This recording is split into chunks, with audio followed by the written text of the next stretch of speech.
आदाब, KP news 24/7 में आपका स्वागत है। मैं हूं मुस्तफा आदिल। आइए सबसे पहले देखते हैं मुख्य समाचार।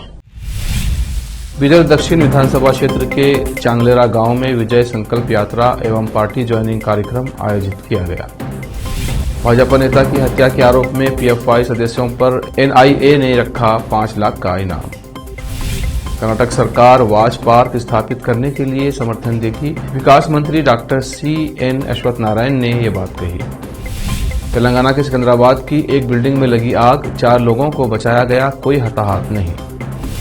प्रधानमंत्री ने सरकारी विभागों में नवनियुक्त 71,000 कर्मचारियों को नियुक्ति पत्र सौंपे। पंजाब के 88 साल के बुजुर्ग ने जीती 5 करोड़ की लॉटरी, 40 साल से आजमा रहे थे किस्मत।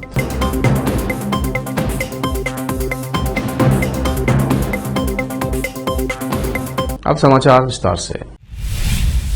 बिदर दक्षिण विधानसभा क्षेत्र के चांगलेरा गांव में आयोजित विजय संकल्प यात्रा एवं पार्टी ज्वाइनिंग कार्यक्रम में सैकड़ों कार्यकर्ता कांग्रेस जेडीएस छोड़कर भाजपा में शामिल हो गए। सभी शामिल होने वालों को पार्टी का झंडा दिया गया और मंडल अध्यक्ष राजा रेड्डी, KSIIDC के अध्यक्ष डॉक्टर शैलेंद्र बेलदाड़े ने उनका स्वागत किया। इस अवसर पर शैलेंद्र बेलदाड़े ने संबोधित किया। इस बार बिदर दक्षिण में अगर जनता विकास के लिए खड़ी होती है तो जाति की राजनीति, झूठी राजनीति को रास्ता देगी और विकास समर्थक भाजपा पार्टी को समर्थन देगी। मैं लगातार 2 बार हारने के बावजूद क्षेत्र के विकास के लिए दिन रात काम कर रहा हूं। मैं किसी की आलोचना करने नहीं आया हूं। बड़े उद्योगपति कई बार इस क्षेत्र से जो मंत्री बने हैं, उन्होंने इस निर्वाचन क्षेत्र के लिए कोई योगदान नहीं दिया है। इस बार उन्होंने मुझे बिदर दक्षिण निर्वाचन क्षेत्र के विकास के लिए एक अवसर दिया और मैं जीवन भर इस निर्वाचन क्षेत्र के लोगों का ऋणी रहूंगा। इस अवसर पर मंडल अध्यक्ष राजा रेड्डी, शाहबाद महासचिव चंद्रయ్య स्वामी, चेन्नप्पा गौरा शेट्टी, जगन्नाथ पाटिल सिरकातनल्ली, घालिप्पा चटनल्ली, ग्राम पंचायत अध्यक्ष इरफान बेगम, राजकुमार पाटिल, सिद्धू मुड्डा, बाबूराव पटेल, संगయ్య स्वामी, देवेंद्रप्पा, पप्पू स्वामी, विजय कुमार वाली, रवि घरान, जगन्नाथ रेड्डी, बसवराज चटनल्ली व पार्टी के सभी कार्यकर्ता आदि उपस्थित थे। केपी न्यूज के लिए अजीम की रिपोर्ट। राष्ट्रीय जांच एजेंसी यानी NIA ने पॉपुलर फ्रंट ऑफ इंडिया के 2 सदस्यों पर 5-5 लाख रुपए का इनाम घोषित किया है। बता दें कि दोनों पर भाजपा नेता परवीन नेतारू की बेरहमी से हत्या करने का आरोप है। आरोपियों की पहचान 53 वर्षीय कोडाजे मोहम्मद शरीफ और 40 वर्षीय मसूद के रूप में हुई है। दोनों आरोपी कर्नाटक के दक्षिण कन्नड़ जिले के रहने वाले हैं। NIA ने कहा है कि आरोपियों का पता बताने वाले को 5 लाख रुपए का इनाम दिया जाएगा। साथ ही उसकी पहचान भी गुप्त रखी जाएगी। बता दें कि 26 जुलाई 2022 को कर्नाटक के बेल्लारी निवासी परवीन नेतारू की धारदार हथियारों से काटकर बेरहमी से हत्या कर दी गई थी। परवीन कर्नाटक बीजेपी युवा मोर्चा का जिला सचिव था।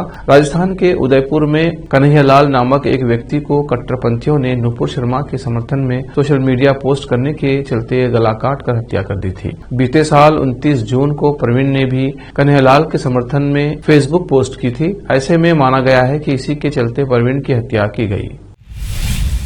ITBT और कौशल विकास मंत्री डॉक्टर CN अश्वत्थ नारायण ने गुरुवार को कहा कि अगर घड़ी उद्योग के हितधारक आगे आते हैं तो सरकार राज्य में एक वॉच पार्क स्थापित करने के लिए समर्थन देगी।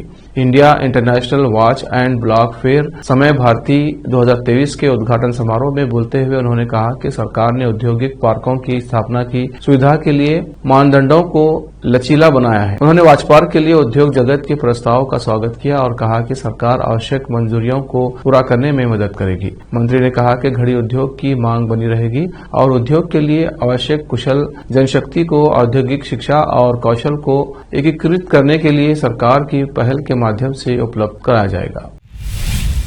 तेलंगाना में हैदराबाद के सिकंदराबाद की एक बिल्डिंग में आग लगी। मौके पर दमकल की गाड़ियां मौजूद रहीं। हैदराबाद ACP विक्रम सिंह मान ने बताया कि रामगोपालपेट पुलिस स्टेशन क्षेत्र में आग लगने की सूचना मिलते ही पुलिस मौके पर पहुंची। ये एक कमर्शियल कॉम्प्लेक्स है। एहतियात के तौर पर हमने आसपास के इलाके को खाली कर दिया है, लोगों को सुरक्षित स्थानों पर पहुंचाया है। हम जल्द ही आग पर काबू पा लेंगे। जानकारी के अनुसार सिकंदराबाद में एक 5 मंजिला इमारत में गुरुवार को भीषण आग लग गई। 5 घंटे की कड़ी मुशक्कत के बाद भी आग पर काबू नहीं पाया जा सका तो अधिकारियों ने आसपास की इमारतों के निवासियों को बाहर निकाल लिया। आग के कारण कोई हताहत नहीं हुआ है।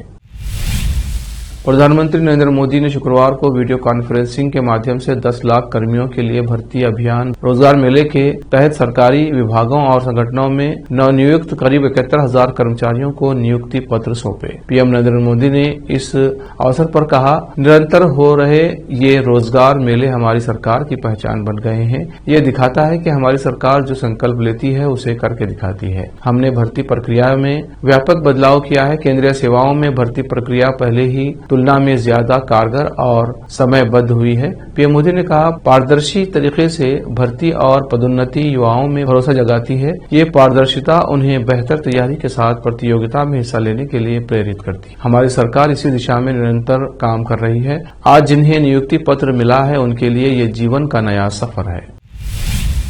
भारत जोड़ो यात्रा का नेतृत्व कर रहे कांग्रेस सांसद राहुल गांधी अपनी यात्रा के अंतिम चरण के लिए गुरुवार को पंजाब से जम्मू पहुंचे। राहुल गांधी अभी तक सिर्फ एक टी शर्ट पहनकर भीषण सर्दी में उत्तर भारत में मार्च करते नजर आए थे, लेकिन आज पहली बार वो जैकेट में दिखे। जम्मू के कई हिस्सों में सुबह से बूंदाबांदी हो रही है। यही वजह है कि राहुल गांधी ने आखिरकार गर्म कपड़े पहने। बाद में उन्हें जैकेट उतारते और अपनी सिग्नेचर व्हाइट टी शर्ट में चलते भी देखा गया। अब तक के 125 दिनों की यात्रा के दौरान राहुल गांधी 3,400 किलोमीटर चले। इस दौरान राहुल गांधी के सिर्फ टी शर्ट पहनने से ही कई लोगों में जिज्ञासा, यहां तक कि प्रशंसा और विपक्षी दलों ने कटाक्ष भी किया। उन्होंने कहा कि अगर उन्हें ठंड लगेगी तो वो और कपड़े पहनेंगे, जो अब तक ऐसा नहीं हुआ है। 52 वर्षीय कांग्रेस नेता 25 जनवरी को जम्मू और कश्मीर के रामबन जिले के निहाल में राष्ट्रीय ध्वज फहराने के लिए तैयार हैं और 2 दिन बाद 27 जनवरी को अनंतनाग के रास्ते श्रीनगर में प्रवेश करने वाले हैं। अब वक्त है ब्रेक का। ब्रेक के बाद जल्द लौटते हैं। हिंदुस्तान के हर कोने में हम हैं मौजूद। 24 घंटे हालात पर गहरी नजर, खबरों से जुड़े चुपते सवालात, और आपको दिखाता है धार्मिक, सामाजिक, राजनीतिक, लोकल और इंटरनेशनल न्यूज की सबसे बेहतर कवरेज, जो आपको रखती है हर पल बाखबर।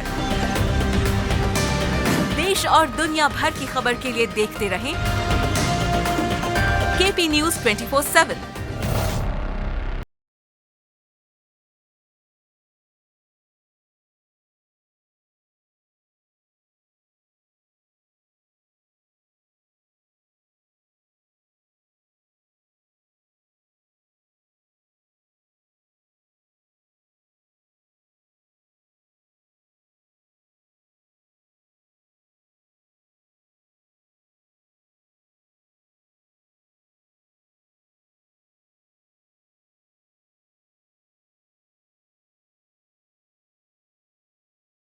$9945283920 8482221297। ब्रेक के बाद फिर एक बार आपका स्वागत है। आइए देखते हैं आगे के समाचार। भारत जोड़ो यात्रा के समापन पर पंजाब के कांग्रेस नेता नवजोत सिंह सिद्धू श्रीनगर के शेर कश्मीर स्टेडियम में होने वाली मेगा रैली में शामिल हो सकते हैं। सूत्रों का कहना है कि पार्टी हाईकमान का मानना है कि सिद्धू समय से पहले 26 जनवरी को जेल से रिहा हो जाएंगे, जिसके चलते पार्टी के महासचिव केसी वेणुगोपाल ने उनकी पत्नी डॉक्टर नवजोत कौर सिद्धू को निमंत्रण दिया है। नवजोत सिंह सिद्धू की पत्नी डॉक्टर नवजोत कौर सिद्धू बीते सोमवार को जालंधर जिले के खरल कलां से राहुल गांधी की भारत जोड़ो यात्रा के शाम के चरण में शामिल हुई थी। डॉक्टर सिद्धू के साथ यात्रा में उनका बेटा करण सिद्धू भी साथ था। उल्लेखनीय है कि नवजोत सिंह सिद्धू के राहुल गांधी और प्रियंका गांधी वाड्रा के साथ अच्छे समीकरण हैं। पंजाब में कांग्रेस का ये पहला ऐसा बड़ा कार्यक्रम था जिसमें सिद्धू की पार्टी नेताओं ने कमी महसूस की। कांग्रेस नेता राहुल गांधी यात्रा के दौरान होशियारपुर में सिद्धू पर पूछे गए सवालों के जवाब में कहा था कि सभी को कुछ न कुछ जिम्मेदारी दी जाएगी।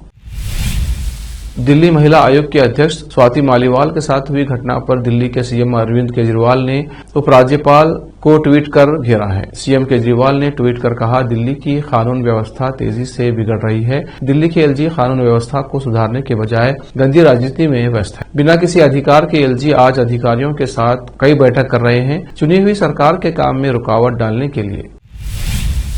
पंजाब के डेराबस्सी में 88 वर्षीय एक शख्स 5 करोड़ रुपए की लॉटरी जीतकर रातों रात करोड़पति बन गया। डेराबस्सी के त्रिवेदी कैंप निवासी महंत द्वारका दास ने लोहड़ी मकर संक्रांति बम्पर लॉटरी जीती, जिसने उनकी जिंदगी पूरी तरह से बदल दी है। उनके इलाके में जश्न का माहौल है और उनके घर बधाई देने और यहाँ तक के माला पहनाने के लिए लोगों का तांता लगा हुआ है। दास ने कहा कि वो अक्सर लॉटरी टिकट खरीदते थे और अपने परिवार से शर्त लगाई थी कि लॉटरी जीतने के बाद आधा पैसा वो डेरे के लिए बांट देगा और अपने दोनों बेटों में बराबर बराबर बांट देगा। उन्होंने कहा, मैं खुश हूँ, मैं पिछले 35-40 सालों से लॉटरी खरीद रहा हूँ। मैं जीत की रकम अपने 2 बेटों और अपने डेरा में बांटूंगा। उनके बेटे नरेंद्र कुमार शर्मा ने कहा, मेरे पिता ने मेरे भतीजे को लॉटरी टिकट खरीदने के लिए पैसे दिए थे, वो इसे जीत गया और हम खुशी महसूस कर रहे हैं। छपरा मशरक में मलमलिया रोड एडवेल कैफे में दैनिक भास्कर बिहार का 9वां स्थापना दिवस मनाया गया। इस अवसर पर बुद्धिजीवी गणमान्य लोग मौजूद रहे। इन लोगों का कहना था कि सर्वाधिक लोकप्रिय अखबार दैनिक भास्कर पढ़ते हैं। निष्पक्ष पत्रकारिता, निष्पक्ष लेख पढ़ने को मिलता है। इस पेपर के उज्जवल भविष्य के लिए हम सभी लोग कामना करते हैं। मशरक दैनिक भास्कर के संवाददाता हरिकिशोर सिंह के हाथों से अन्य लोगों द्वारा स्थापना दिवस पर केक काटा गया। संजय कुमार सिंह शिक्षक, पूर्व मुखिया व भाजपा नेता संतोष सिंह परमार, समाज सेवी रंजीत सिंह, आर्मी कैंटीन के संचालक रंजन कुमार सिंह, समाज सेवी राम प्रवेश राम आदि लोग उपस्थित रहे। छपरा से केपी न्यूज के संवाददाता कुमार गोस्वामी की रिपोर्ट। हम सब दैनिक भास्कर के 9वीं स्थापना बिहार संस्करण के अवसर पर हम सभी मशरक के एडवेल कैफे में केक काटकर उसका वर्षगांठ हम सब मनाए। दैनिक भास्कर जो समाचार है, अखबार है, उनका 9वीं स्थापना दिवस था बिहार संस्करण का, जिसमें हम लोग आए, केक काटा और एडवेल्स में राजकुमार राव की फिल्म शादी में जरूर आना का गाना ठुकरा के मेरा प्यार मेरा इंतजाम देखेगी बहुत पॉपुलर हुआ था। इस गाने के बोल जैसा ही कुछ आजकल झारखंड के धनबाद में देखने को मिल रहा है। यहाँ प्रेमिका अपने प्रेमी के घर के सामने शादी करने की मांग को लेकर दिन रात धरना दे रही है। 96 घंटे से अधिक का समय बीत चुका है और युवती इस कपकपाती ठंड में धरने पर बैठी है। बताया जा रहा है कि प्रेमिका के धरने पर बैठने के बाद से प्रेमी फरार हो गया है। आसपास के लोग युवती को समझाने का प्रयास कर रहे हैं, लेकिन युवती शादी के जिद पर अड़ी हुई है। बताया जा रहा है कि प्रेमी ने अपनी प्रेमिका को शादी से इनकार कर दिया, जो उसे नहीं पता था कि इतना महंगा पड़ सकता है। प्रेमिका अपने प्रेमी के घर के सामने अनिश्चितकालीन धरना पर बैठ गई और उसकी एक ही मांग है कि प्रेमी से शादी करनी है। युवती के साथ उसकी बुजुर्ग दादी और पिता भी अपनी बेटी के साथ धरने पर बैठे हैं। धनबाद जिले के राजगंज थाना क्षेत्र महेशपुर गांव में रहने वाले प्रेमी युवक उत्तम मेहता के घर के सामने धारजोरी की रहने वाली युवती दिन रात धरने पर बैठी हुई है। रात में ठंड होने के चलते लोग घर से बाहर नहीं निकलना चाहते, वहां युवती रात में भी धरना दे रही है। प्रेमिका के धरने पर बैठते ही प्रेमी युवक फरार हो गया, लेकिन युवती शादी किए बिना धरने से उठने से इनकार कर दिया है। राखी सावंत ने जब से बॉयफ्रेंड आदिल दुर्रानी के साथ शादी की पुष्टि की है, तब से लगातार चर्चा में हैं। उन्होंने पेपराजी के सामने स्वीकार किया कि उन्होंने इस्लामिक रीति रिवाजों से शादी की, अपने प्यार को पाने के लिए इस्लाम कबूल कर लिया। वो अपने पति के लिए रोते हुए भी दिखाई दी। बीते दिनों राखी को हिजाब में भी देखा गया। राखी अब अपने रिश्ते और पक्का करने जा रही हैं। उन्होंने आदिल संग हनीमून पर जाने से पहले उमराह पर जाने का फैसला किया है। बता दें कि आदिल दुर्रानी संग शादी करने के लिए राखी सावंत ने अपना नाम बदल लिया, वो अब फातिमा हो गई हैं। उनकी सीक्रेट वेडिंग की तस्वीरें सोशल मीडिया पर तब से वायरल हो रही हैं जब से राखी ने इस बारे में खुलासा किया है। हाल ही में राखी सावंत को अपनी बीमार मां से मिलने के लिए हिजाब में अस्पताल पहुंची थी। अब उन्होंने उम्रा करने की अपनी प्लानिंग के बारे में बताया है।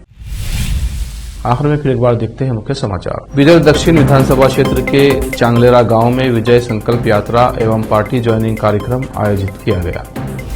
भाजपा नेता की हत्या के आरोप में पीएफआई सदस्यों पर एनआईए ने रखा 5 लाख का इनाम। कर्नाटक सरकार वाच पार्क स्थापित करने के लिए समर्थन देगी, विकास मंत्री डॉक्टर CN अश्वत्थ नारायण ने ये बात कही। तेलंगाना के सिकंदराबाद की एक बिल्डिंग में लगी आग, 4 लोगों को बचाया गया, कोई हताहत नहीं। प्रधानमंत्री ने सरकारी विभागों में नवनियुक्त 71,000 कर्मचारियों को नियुक्ति पत्र सौंपे। पंजाब के 88 साल के बुजुर्ग ने जीती 5 करोड़ की लॉटरी, 40 साल से आजमा रहे थे किस्मत।